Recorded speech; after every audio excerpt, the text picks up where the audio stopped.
నమస్కారం. జిల్లా సమగ్ర నివేదికకు స్వాగతం. ఈ కార్యక్రమం ద్వారా ఆయా జిల్లాల అభివృద్ధి కార్యక్రమాలు, సంఘటనలు తదితర విషయాల గురించి మనం తెలుసుకుంటున్నాం. ప్రస్తుతం హైదరాబాద్ జిల్లా నుంచి మా ప్రతినిధి ఎంఎస్ లక్ష్మి గారు అందుబాటులో ఉన్నారు. వారిని అడిగి మరిన్ని వివరాలు తెలుసుకుందాం. నమస్కారం ఎంఎస్ లక్ష్మి గారు. నమస్కారం అండి. చెప్పండి, గత కొన్ని రోజుల్లో హైదరాబాద్ జిల్లాలో జరిగిన ముఖ్య ఘటనలు, కార్యక్రమాలు ఏమిటి? చాలా ప్రాధాన్యత ఉన్న పరిణామాలు చాలా జరిగాయండి. హైదరాబాద్ లో మహిళల కోసం ప్రత్యేకంగా ఒక నేషనల్ స్కిల్ ట్రైనింగ్ ఇన్స్టిట్యూట్ ప్రారంభమైంది. అలాగే అయోధ్యలో జరిగిన రామ్లల్లా విగ్రహ ప్రతిష్ఠ సందర్భంగా హైదరాబాద్ లో కూడా పెద్ద ఎత్తున ప్రత్యేక కార్యక్రమాలు జరిగాయి. ఇంకా ప్రత్యేక ఓటరు నమోదు ప్రక్రియ 2 రోజుల పాటు జరిగిందండి. జాతీయ ఓటరు దినోత్సవం సందర్భంగా చైతన్య కార్యక్రమాలు నిర్వహించారు.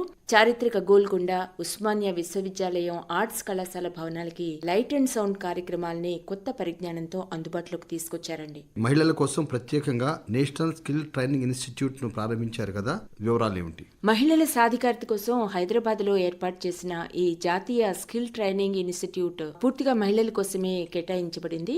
దీన్ని కేంద్ర పర్యాటక శాఖ మంత్రి కిషన్ రెడ్డి ప్రారంభించారు. అడ్వాన్స్ ట్రైనింగ్ ఇన్స్టిట్యూట్ ఆవరణలో మహిళల కోసం ప్రత్యేకంగా ఒక జాతీయ నైపుణ్యాభివృద్ధి సంస్థ ఏర్పాటు కావడం మీద సర్వత్రా హర్షం వ్యక్తమైంది. పరిశ్రమల అవసరాలను దృష్టిలో పెట్టుకుని గ్రీన్ కోర్సుల్లో శిక్షణను ఇవ్వడం మీద ఈ సంస్థ దృష్టి పెడుతోంది. అలాగే ఆర్టిఫిషియల్ ఇంటెలిజెన్స్ ఆధారిత నైపుణ్య శిక్షణ అంశాలను కూడా పలు కోర్సుల్లో చొప్పించారు. పారిశ్రామిక అవసరాలకు సంబంధించి కోర్ అంశాలలో మహిళలని ప్రత్యేకంగా శిక్షణ ఇచ్చేందుకు ఈ కోర్సుల నిర్మాణం జరిగింది. దాదాపుగా 2500 మంది వరకు మహిళలకు ప్రతి ఏటా శిక్షణ ఇక్కడ అందించే అవకాశం ఉందండి. రామ్లల్లా ప్రాణ ప్రతిష్ఠ సందర్భంగా హైదరాబాద్ లో పెద్ద ఎత్తున కార్యక్రమాలు జరిగాయి కదా, వివరాలు ఏమిటి? అయోధ్యలో రామ్లల్లా విగ్రహ ప్రతిష్టాపన సందర్భంగా హైదరాబాద్ లో కూడా పలు కార్యక్రమాలు జరిగాయి. ప్రధానమంత్రి నరేంద్ర మోదీ పిలుపు మేరకు రామ్ దియాలని వెలిగించారు. ప్రజలు ఉత్సాహంగా ఇలాంటి కార్యక్రమాల్లో పాల్గొన్నారు. కేంద్ర కమ్యూనికేషన్ల శాఖ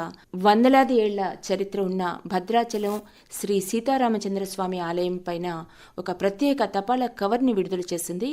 కేంద్ర కమ్యూనికేషన్ల శాఖ మంత్రి దేవ్ సింగ్ చౌహాన్ గారు ఈ కవర్ ని విడుదల చేశారు హైదరాబాద్ లో. ఈ సందర్భంగా ఆయన మాట్లాడుతూ తపాలా సేవల్ని పటిష్టం చేసేందుకు ప్రభుత్వం తీసుకుంటున్న చర్యల్ని వివరించారండి. హైదరాబాద్ జిల్లాలో ప్రత్యేక ఓటర్ నమోదు ప్రక్రియ 2 రోజుల పాటు జరిగింది కదా. జాతీయ ఓటర్ దినోత్సవం సందర్భంగా చైతన్య కార్యక్రమాలు ఎలా జరిగాయి? ఈ జాతీయ ఓటరు దినోత్సవాన్ని రాష్ట్ర వ్యాప్తంగా రాజ్యాంగ స్ఫూర్తితో జరుపుకున్నారు. ఇందులో ప్రధాన అధికారిక కార్యక్రమం ఇక్కడ హైదరాబాద్ లో జరిగింది. ఎన్నికల ప్రక్రియలో ఓటరు భాగస్వామ్యం పట్ల అవగాహన పెంచేలా ఈ కార్యక్రమాలను నిర్వహించారు. హైదరాబాద్ లో జేఎన్టీయూ ఆడిటోరియంలో జరిగిన ప్రధాన కార్యక్రమంలో గవర్నర్ డాక్టర్ తమిళిసై సౌందరరాజన్ పాల్గొని ప్రత్యేక సందేశాన్ని ఇచ్చారు. ఎలాంటి అవాంఛనీయ ఘటనలు లేకుండా విజయవంతంగా రాష్ట్రంలో ఇటీవల ఎన్నికలను నిర్వహించడాన్ని గవర్నర్ అభినందించారు. హోం ఓటింగ్ ప్రక్రియని దేశానికి ఆదర్శప్రాయంగా రాష్ట్రంలో నిర్వహించినట్లు ఆమె ఈ సందర్భంగా చెప్పారండి. ఎన్నికల రోజున సెలవు ప్రకటించడం కేవలం ఓటు వేయటానికే అని చెప్తూ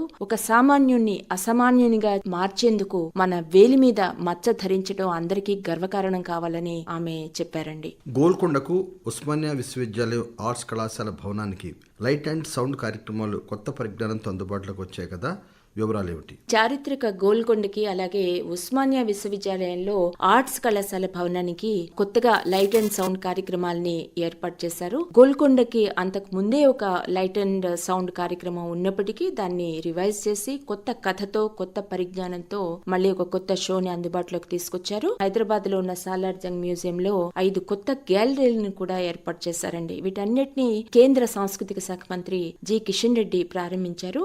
సాంస్కృతిక శాఖ, ఆర్కియలాజికల్ సర్వే ఆఫ్ ఇండియా కలిసి ఈ ప్రాజెక్టులని ఏర్పాటు చేశాయి. ఇందులో హై రిజల్యూషన్ ప్రొజెక్టర్స్ ని అలాగే లేజర్ లైట్లని ఉపయోగించడం ద్వారా ప్రదర్శనని ఇంకా ఆకర్షణీయంగా తీర్చిదిద్దారు. ఇండియన్ ఆయిల్ కార్పొరేషన్ మద్దతుతో ఏర్పాటు చేసిన ఈ ప్రాజెక్టులు గోల్కొండ ఘన చరిత్రని మరోసారి మనకి కళ్లకు కట్టేదిగా తెలియచేస్తుంది. తెలుగు, ఇంగ్లీష్, హిందీ భాషల్లో ఈ ప్రదర్శన 30 నిమిషాల పాటు కొనసాగుతుందండి.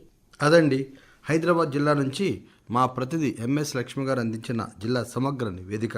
మరి మరో రోజు మరో జిల్లా సమగ్ర నివేదిక విందాం. అంతవరకు సెలవు. నమస్కారం.